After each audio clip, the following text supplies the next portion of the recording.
যিনি খেলোয়াড় থেকে খেলার শীর্ষ প্রশাসক হলেন বাংলাদেশের নতুন ক্রীড়া প্রতিমন্ত্রী। বিকেলের প্রতিমন্ত্রী হিসেবে শপথ নিয়েছেন সাবেক অধিনায়ক।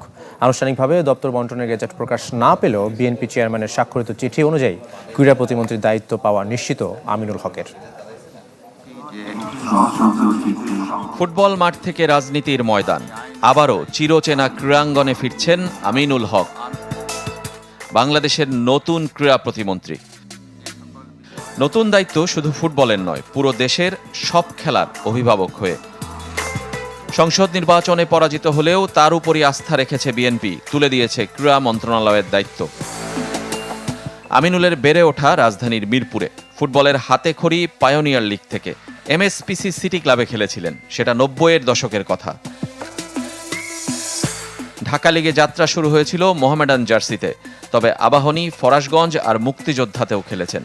মুক্তিযোদ্ধা সংসদ ক্রীড়া চক্র তার ক্যারিয়ারের অন্যতম বড় অধ্যায়। যখন যে দলে খেলেছেন ছিলেন গোলবারের অতন্দ্র প্রহরী। জাতীয় দলে অভিষেক ১৯৯৮ সালে কাতারের বিপক্ষে। সের সর্বকালের সেরা গোলরক্ষকের তালিকায় প্রথম সারিতে থাকবে আমিনুলের নাম। বাংলাদেশের ফুটবলের সেরা সাফল্য ২০০৩ সাফ চ্যাম্পিয়নশিপ জয়, যে দলের নায়ক আমিনুল হক। ২০১০ এসএ গেমসে স্বর্ণজয়ী দলেরও সদস্য ছিলেন তিনি। মাঠের মানুষ থেকে গণমানুষের প্রতিনিধি হতে চেয়েছিলেন। ২০১৩ থেকে বিএনপির রাজনীতিতে যোগ দিয়ে আন্দোলন, প্রতিবাদে ছিলেন সম্মুখ সারির যোদ্ধা। বারবার জেলে গিয়েছেন, হামলা মামলার শিকার হয়েছেন, তবে কখনোই পিছু হটেননি। তারই স্বীকৃতি এই মন্ত্রিত্ব।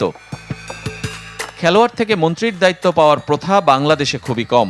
মেজর অবসরপ্রাপ্ত হাফিজ উদ্দিন আহমেদ মন্ত্রী হলেও ক্রীড়ামন্ত্রী হননি। কেবল আরিফ খান জয়েরই ছিল ক্রীড়া উপমন্ত্রীর দায়িত্ব পাওয়ার অভিজ্ঞতা। সেই তালিকায়ও নিজেকে উপরে নিয়ে গেলেন আমিনুল, প্রথম টেকনোক্র্যাট ক্রীড়া প্রতিমন্ত্রী তিনি।